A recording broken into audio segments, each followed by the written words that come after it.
¿Quieres conocer más de tus impuestos? ¿Saber tus derechos como contribuyente? Sintonízate en Frecuencia Fiscal, un programa de análisis, difusión e investigación, con los contadores públicos Hugo René Ortiz y Luis Alberto Padrón. ¿Eres emprendedor, estudiante o empresario? Frecuencia Fiscal es para ti. Te invitamos a que seas parte de esta nueva cultura en los impuestos. Comenzamos. Buenas tardes, bienvenidos a su programa Frecuencia Fiscal. Los saluda el contador público Hugo René Ortiz. Saludamos a nuestro compañero en cabina, Luis Alberto Padrón.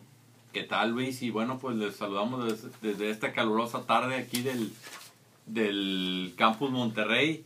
Y bueno, pues les recordamos nuestros medios de contacto, el correo electrónico dudas@frecuenciafiscal.com.mx, la página en Facebook Frecuencia Fiscal, el canal en YouTube Frecuencia Fiscal, donde posteriormente estará disponible este programa. Y bueno, pues antes de iniciar con el programa, hay algunos pues cambios importantes, relevantes con este tema de la contabilidad electrónica que parecería que dan un pequeño respiro a los contadores, a las empresas, más sin embargo, pues yo no diría que se confíen, porque recordemos que esto es algo integral, es algo que involucra no solo a la gente de contabilidad, involucra a la gente de compras, involucra a la gente de comercio exterior. Vaya, con todas las empresas que hemos estado interactuando en estos días y haciendo conciencia, pues primero la gente de compras, comercio exterior se queda pues sorprendida el por qué están involucrados en un tema fiscal, ¿no? Pero ya una vez que se les explica y se les da todo el panorama, pues les queda claro que es un cambio en la forma de trabajo, es un cambio de paradigma, que pues hay que implementar controles internos, hay que hacer ciertos cambios en la estructura interna de la empresa para que la información pueda fluir. Entonces, si tú nos estás escuchando, trabajas en una empresa y no eres contador y a lo mejor dices, yo ya me libré, pues yo te diría, mejor ve con tu empresa, ve cómo vas a involucrarte en todo este proceso, porque estoy seguro que de una u otra forma vas a tener algo que ver en este cambio trascendental para las empresas. Es correcto, Hugo. Propiamente, digo, recapitulando, estamos hablando de la contabilidad electrónica, que era un parteaguas a partir de julio del 2014, que existía la obligación, hasta antes de este proyecto, de esta tercera resolución, de entregar la información en el próximo mes de octubre. Y como bien refieres, Hugo, bueno, pues los software propiamente para la contabilidad, bueno, pues aún no estaban al corriente en todas las exigencias que, bueno, pues que establece por aquí todo esto. Y bueno, pues este proyecto lo que hace es dar un pequeño respiro, como bien tú refieres, Hugo, pero es mínimo. Es decir, está posponiendo o difiriendo la entrega de lo que son las pólizas identificadas con el CFDI y lo que es el flujo de efectivo, bueno, pues a partir del próximo enero del 2015. Hay que recordar que lo que es el catálogo de cuentas, ese sí se tiene que entregar a más tardar en octubre del 2014, y lo que son las balanzas de comprobación de julio a diciembre, bueno, pues también hay un diferimiento para entregarlas en enero del 2015. Entonces, como vemos, no todo el paquete se cambió de fecha, sino que, por así decirlo, está, ¿no?, en tres etapas. Y otro de los cambios que pues parecen que son muchos, pero realmente es poco, es la cuestión del registro contable, ¿no? Que teníamos 5 días, ahorita ya nos están dando pues prácticamente todo el mes. Otra de las cuestiones, por ahí habla del registro contable, cuando el CFDI no se pueda incluir en la póliza, porque pues es mucha información la que va en la póliza, que de manera externa se puede anexar una relación con la información del CFDI y la cuestión del pago y ciertas cosas. Fíjate, ¿no? Hugo, que eso le da un respiro tremendo a aquellas empresas transnacionales que, por ejemplo, usaban software mundialmente reconocido, como pudiera ser SAP.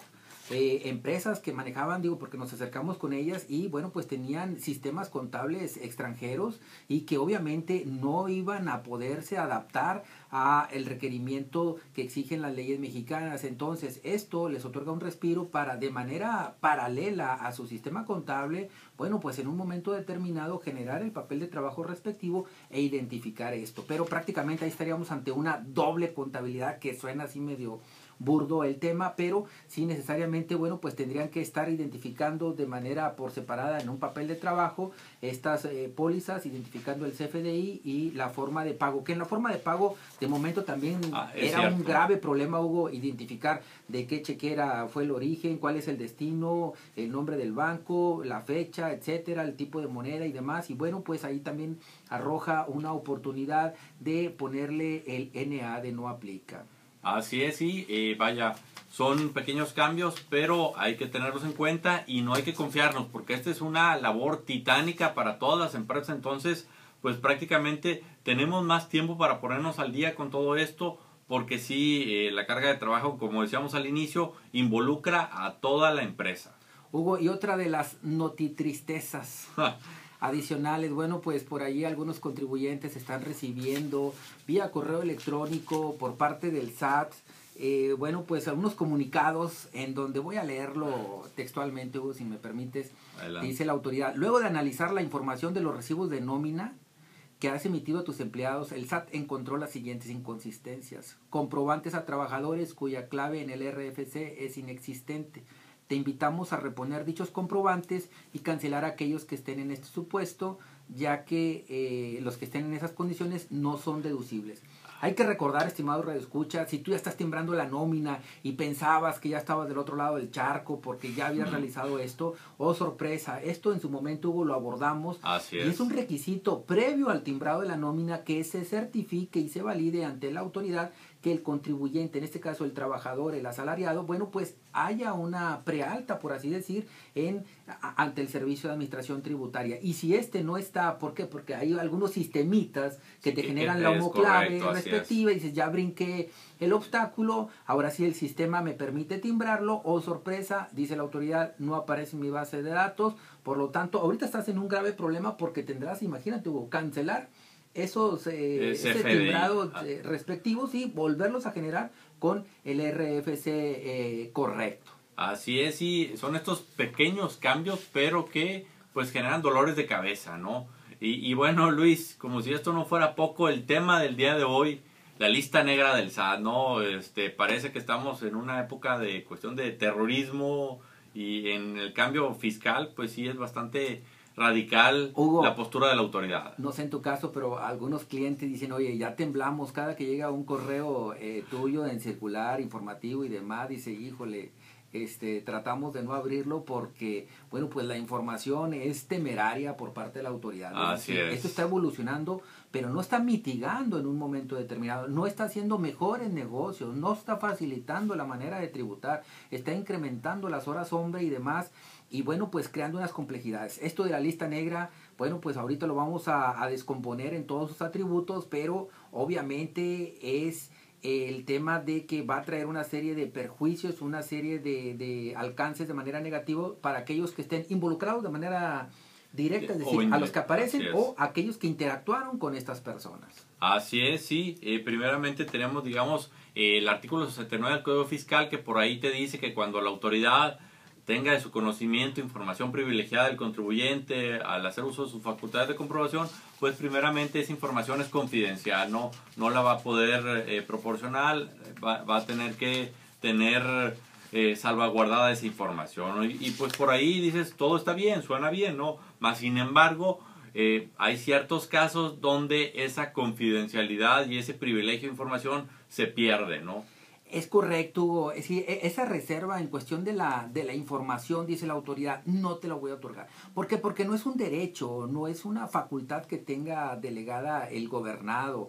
En este caso, bueno, pues es un atributo que tiene la autoridad de decir, bueno, pues esta reserva la voy a mantener solo si este contribuyente es cumplido. Si no lo es, bueno, pues la autoridad, a partir de esta reforma, a este artículo que refiere Hugo, el Código Fiscal de la Federación, sufre esta transformación y bueno, pues le otorga esta facultad a la Secretaría de Hacienda para que pueda exhibir a todos los contribuyentes incumplidos.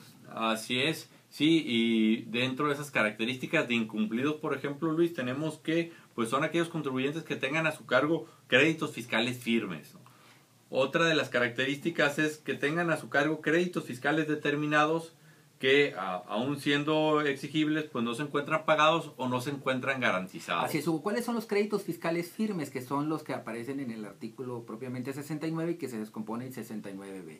Entonces, los créditos fiscales firmes son aquellos en los cuales, bueno, pues el contribuyente cayó en algún incumplimiento, se le determina un requerimiento, se agota esto, se le determina el crédito fiscal, pasan los 45 días de pago y no interpuso el contribuyente, el gobernado, algún medio de defensa, ya sea un recurso de revocación, un juicio de nulidad o el amparo, según corresponda. Bueno, pues estos son los que estamos hablando de créditos fiscales firmes, Hugo.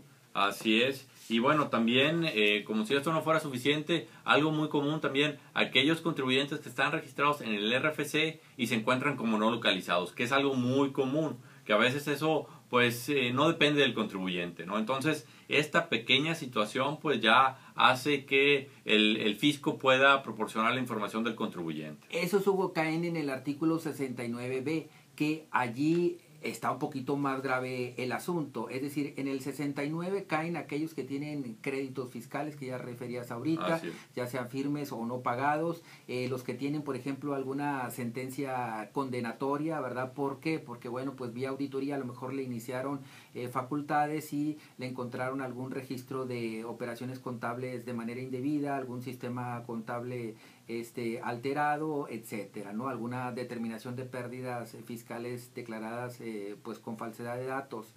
Entonces, pero en un momento determinado, o esto que te refieres aquí del domicilio, bueno, pues hay varias situaciones, ¿no? Es cuando, por ejemplo, pues una persona cambia de domicilio y no actualizó ante el RFC dicha situación, o cuando fueron a notificarle algún documento o realizar alguna diligencia al domicilio y pues no se encuentra a la persona, o bien cuando acuden al domicilio respectivo y bueno, pues se acredita que es una casa habitación y que ahí no se desarrolla ninguna actividad económica, bueno, pues la autoridad también lo pone como no localizado en el RFC y lo sube al listado de contribuyentes incumplidos. Así es, sí, también por eso es muy importante tener cuidado cuando se hace un cambio de domicilio, porque también en ese momento la autoridad va y verifica el domicilio. Entonces, bueno, ahora sí que todos estén enterados de que posiblemente la autoridad va a ir a verificar el domicilio para efectos de que se cumpla con esa tarea y que no genere dolores de cabeza. Ahora, Hugo, hay que recordar que otra de las facultades que incluso estaban cuestionadas severamente es que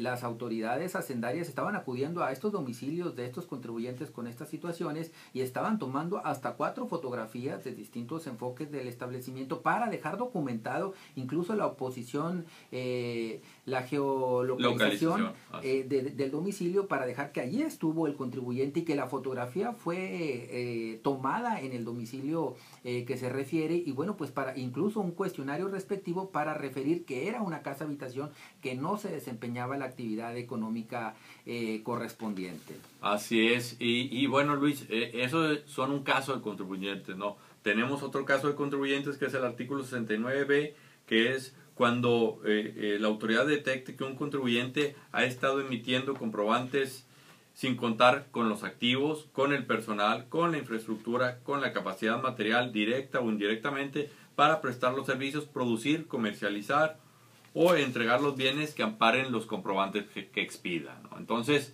y esto está muy relacionado con el tema de la contabilidad electrónica, ¿no? Porque pues si tú te dedicas a enajenar bienes y resulta que no tienes inventario o que no tienes los medios para demostrar esa enajenación, pues te pueden tipificar en este artículo 69B. Así es, Hugo, fíjate, ¿y cuáles son los efectos para los terceros que interactuaron con estos contribuyentes? Tristemente, Hugo, entras en una incertidumbre jurídica y en una cacería de brujas. ¿Por qué? Porque, bueno, pues a lo mejor tú de buena fe realizaste aquella operación, pero lastimosamente dice la autoridad, de entrada todos son culpables por haber interactuado con esta empresa, te voy a sancionar, ya te imponen un acto de molestia.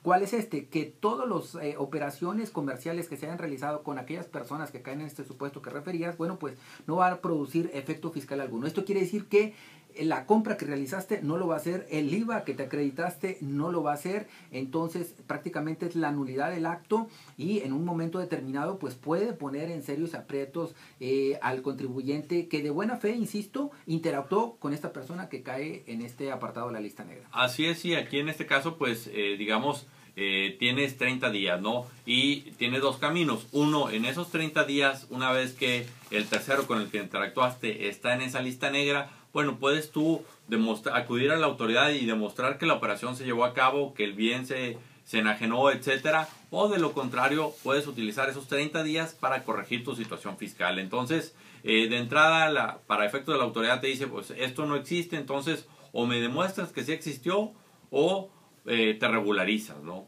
Es correcto, Hugo. Sí, está todo el procedimiento, efectivamente, obviamente la autoridad dentro de estas facultades hace una auditoría express, Hugo, determina una presunción de una omisión, te otorga en primera instancia 15 días para que desvirtúes. Si en estos 15 días, y todo esto lo va a hacer a través del buzón tributario. Es correcto. Ahí tendrás 3 días para darte por notificado, en rebeldía si no lo hiciste, empiezan a correr los 15 días, tienes para aportar pruebas, si estas desvirtúan el acto, bueno, pues ahí termina, si no, bueno, pues la autoridad tiene por ahí algunos derechos de réplica y se agota hasta que el contribuyente pague, o incluso, Hugo, pudiera ir a este esquema de los acuerdos conclusivos, que bueno, pues a través de la PRODECON se acerca el contribuyente y si tengo un conflicto con la autoridad hacendaria, vámonos al acuerdo conclusivo y que sea la PRODECON quien emita una resolución al respecto, que obviamente ante dicha resolución, bueno, pues ya no hay recursos que se puedan interponer en contra de la misma.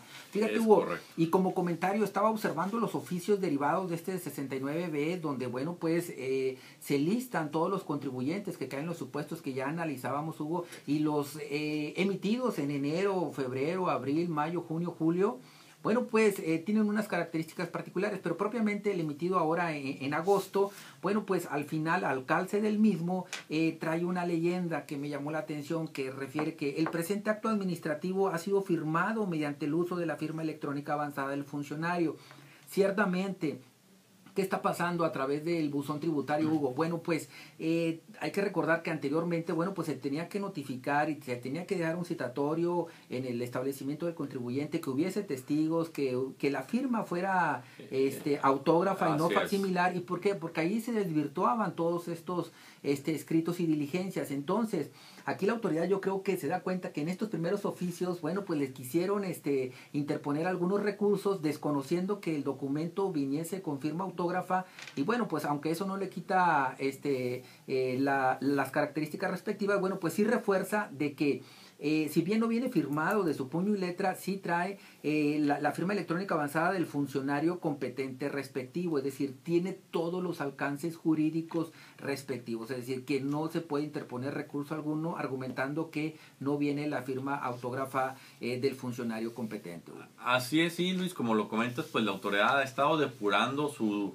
medio de interacción, porque pues ahora es electrónico, ¿no? Entonces, pues lo mismo va a pasar con el tema de la contabilidad electrónica, de los plazos que se han dado y demás. Entonces, pues hay que aprovecharlos, hay que estar conscientes de qué es en lo que nos estamos metiendo para efectos de poder cumplir de la mejor manera. Fíjate, y tan es así que, bueno, pues la Suprema Corte de Justicia de la Nación, bueno, pues ya le está haciendo la tarea a la Secretaría de Hacienda respecto de que en el caso de que un contribuyente haya sido subido a esta lista negra y haya querido interponer algún juicio de amparo y solicitado la suspensión provisional respectiva para que se le fuese retirado de dicha lista, bueno, pues la Corte ya se pronunció, la segunda sala, bueno, pues refiere que es imposible quitarlo de esta lista negra, ya que se generaría la creencia de que el contribuyente ha desvirtuado lo que la autoridad allá afirmaba. Y en consecuencia, los terceros con este involucrado, es decir, los proveedores y clientes que hayan interactuado con él, bueno, pues no pudiesen aclarar al respecto. ¿Por qué? Porque se suspenderían todas las facultades y demás. Entonces dicen, no le vamos a otorgar la suspensión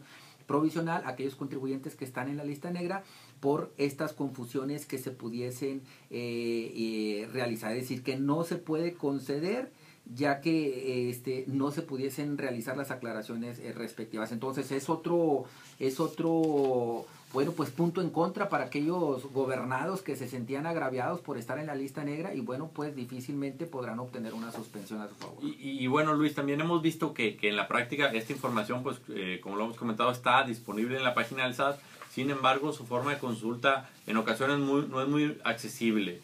¿Por qué? Porque también algunas empresas dicen, oye, yo quiero cumplir con esto y me gustaría pues que en cierta forma a través de un sistema tener actualizada esa base de datos para yo a la hora de seleccionar un contribuyente poder verificar si se encuentra o no y de inmediato descartar ese problema, ¿no? Más sin embargo, ahorita la cuestión tecnológica no ha logrado poder obtener la información de manera automática de la página del SAT para cumplir con este objetivo. Hugo, ciertamente es demasiado gravoso, incluso para los contadores mismos y abogados, entrar a la página del SAT y en el apartado Mi Portal y checar por allí lo que es, bueno, pues aquellos contribuyentes que caen en la lista negra o que tienen créditos determinados, porque, bueno, pues está totalmente segmentada la información. Entonces tendrías que trabajarla para poderla subir en una especie de algún Excel o base de datos y poderla manipular. Y hay que recordar que esta información se está constantemente actualizando. Hay que recordar que estos son puros créditos fiscales firmes determinados a partir del 2014, es decir, la ley no puede ser retroactiva. Tristemente, aquellos contribuyentes que hasta el 2013 tenían créditos determinados y demás, bueno, pues no aparecen en esta lista negra. Es decir, aquellos contribuyentes que también le fueron encontradas situaciones de expedir facturas apócrifas, bueno, pues tampoco están en este listado respectivo. Y aquí también por eso es importante que aquellos contribuyentes que a lo mejor en operaciones de comercio exterior de repente pues se hacen acreedores alguna multa por la cuestión de clasificación arancelaria y demás, y se cumple con el pago de la multa, bueno, posteriormente verificar que esa multa sea cancelada, ¿no? Porque ha pasado casos donde la autoridad pues deja eso ahí pendiente, checas tu opinión de cumplimiento, aparece ahí, y el problema ahorita no sería tanto la opinión de cumplimiento, sino que luego vas a aparecer en estas listas negras y olvídate, ¿no? Puede ser consecuencias catastróficas por ahora sí un descuido de la propia autoridad. Ciertamente, Hugo, ya hemos tenido casos de este tipo donde, bueno, pues llega el crédito fiscal, el contribuyente consiente en pagar y por alguna razón el documento queda registrado en alguna de 3 o 4 bases de datos que tiene la autoridad. Entonces, auditoría fiscal está duro y dale con el contribuyente, incluso llamadas telefónicas a números de celulares, a correos electrónicos, aclaraciones a la auditoría fiscal correspondiente y bastante problemático. Entra al portal a generar aclaraciones. Tuvimos algunos casos documentados de aproximadamente 3-4 meses que ya iban a caer a la Procuraduría de la Defensa del Contribuyente. ¿Por qué? Porque era un acto de molestia tremendo. Es decir, estaba evidenciado donde el contribuyente efectivamente había pagado y por diversas circunstancias la información hacia el interior de la autoridad hacendaria, bueno, pues no se dispersaba, es decir, había esa desfase en la información y hay que tener mucho cuidado con ese tema. Otro punto, Hugo, que yo quisiera comentar es, bueno, pues en términos del INEGI, dices, bueno, pues ¿qué tiene que ver el INEGI con esto? Bueno, pues hay que recordar que esta información que se solicita y que incluso apenas están cerrando o acaban de cerrar en el mes de julio, bueno, pues donde solicitan a las empresas información financiera bastante extensa y dispersa, confusa y difusa. Y bueno, pues está establecido que esta información también tiene una reserva de ley. Pero en caso de que el contribuyente caiga en incumplimiento y sea trasladado a la lista negra, esa información se va a abrir y se va a compartir con las autoridades hacendarias. Entonces, hay que tener también mucho cuidado con la información que se comparte para el INEGI. Pareciera que en primera instancia es información que va a estar, que tiene una reserva, ¿no? un secreto y que no se va a compartir con las autoridades hacendarias. Pero bajo este supuesto se abre la caja de Pandora y se comparte toda esta información para la autoridad allegarse información adicional para poderle pues determinar todos los créditos omitidos. Así es, y bueno, Luis, prácticamente estábamos cerrando el programa. Yo nada más pues agregaría que hay que tener mucho cuidado. O sea, actualmente en tema fiscal pues tienes que cuidarte las espaldas porque ya sea que acciones tuyas te pueden meter en problemas, acciones de terceros te pueden meter en problemas o incluso en este caso de la propia autoridad. Entonces pues tienes que estar verificando lo que haces. Y esto es una carga administrativa considerable, más sin embargo pues dado la situación actual es algo necesario y hasta cierto punto indispensable. Hugo, yo lo que estoy recomendando, bueno, pues a los contribuyentes y a los radioescuchas, es que aun cuando la operación sea totalmente real y transparente, trates de documentarla de manera accesoria, es decir, que no medie solamente la factura, que haya alguna cotización, que haya algún contrato, que haya una entrega, recepción de la mercancía, de cómo viajó y cómo se recepcionó. Y que incluso ver que la empresa, si yo estoy comprando pescados, la empresa tenga como objeto social la compraventa de mariscos y productos del mar, ¿no? Es decir, que no se dedique a vender gasolina porque ahí va a haber un verdadero problema. Que la empresa a la cual probablemente me está facturando algún servicio, bueno, pues tenga trabajadores registrados ante el Seguro Social de manera directa o de manera indirecta comprobar que está en un esquema de outsourcing que se le esté comprobando. Que tenga los activos que ahorita tú referías, Hugo, que no solamente tengan los activos fijos correspondientes, es decir, que sean idóneos para la prestación del servicio. Es decir, si me estás prestando un servicio de laminado, a lo mejor tu activo fijo pues nada más se limita a tener algunas computadoras y equipo de mobiliario, pero no hay maquinaria. Entonces ahí el argumento no se sostiene. Entonces hasta allá está llegando la autoridad, es decir, se está metiendo hasta la cocina. Así es, sí, son todos estos pequeños detalles que, como tú lo comentas, es una cuestión preventiva, más sin embargo, conociendo la autoridad, las prácticas que lleva a cabo, bueno, pues al final del día, todo este tipo de cosas puede ser la diferencia entre pues librarte de un crédito fiscal y tener una contingencia con la autoridad. Ciertamente, Hugo, bueno, pues allí quedaron las recomendaciones y como bien referías que este programa, bueno, pues se retransmite vía o está disponible vía YouTube. Así es, nos despedimos. El contador público Luis Alberto Padrón. Hugo René Ortiz. Que tengan un excelente inicio de fin de semana. Hasta la próxima. Esto fue Frecuencia Fiscal. Te invitamos a seguirnos sintonizando todos los viernes de 2:30 a 3 de la tarde. Gracias.